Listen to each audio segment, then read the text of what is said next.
Welcome to another In the Geek Room review. So, the other day, yesterday, I saw Bumblebee. Now, I always vowed after the last few Transformers that I would never sit through another Transformers movie on the big screen because out of the, is it 5 so far?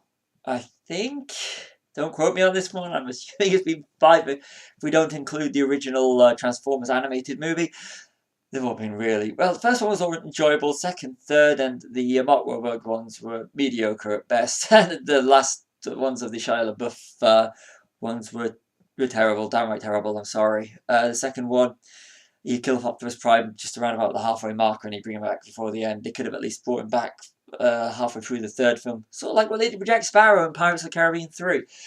There was no tension in any of those films, and it was all explosion, and Michael Bay. So I could tell I'm not really a fan of the Transformers, but Bumblebee actually looked good, set in the 80s, and with Haley Steinfeld in the cast, who was absolutely fantastic in Begin Again. Those are films, most Transformers films that fans would actually watch. But she was good, let's go back to it. The soundtrack was fantastic. The use of the touch from the original Transformers movie.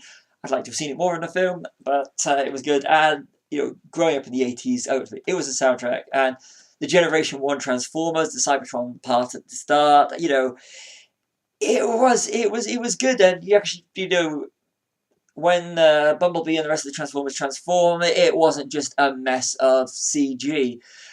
And like I said, it was a thoroughly enjoyable film. I mean, if you've been put off from the last one, especially the last night, which was 2 hours too long, it was a terrible film, and the ending was terrible, and just everything about it was terrible. It reins itself in just under, let's have a look, just under 2 hours if I'm right. It's got a 1 hour 54 runtime, and it feels like you're sitting through a 1.5 hour film. The beats are all there. It goes at a good pace, and like I said, it is an enjoyable film that's just not bogged down with Transformers battling each other into a mess of you don't know what's going on. And there is a story there, a simplistic story, but it's there.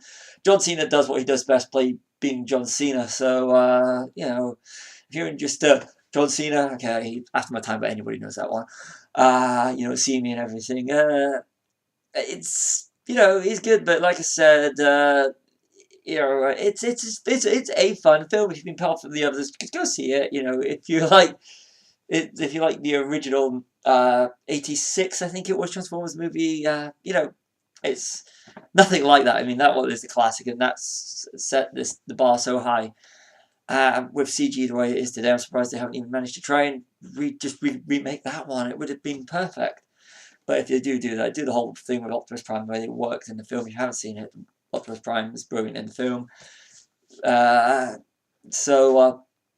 They hopefully this is a nice reboot, and they do another Bumblebee, or they do more Transformers films, but using the style and the tone of Bumblebee. Like I said, I really did enjoy this, which is a complete surprise. So go see Bumblebee.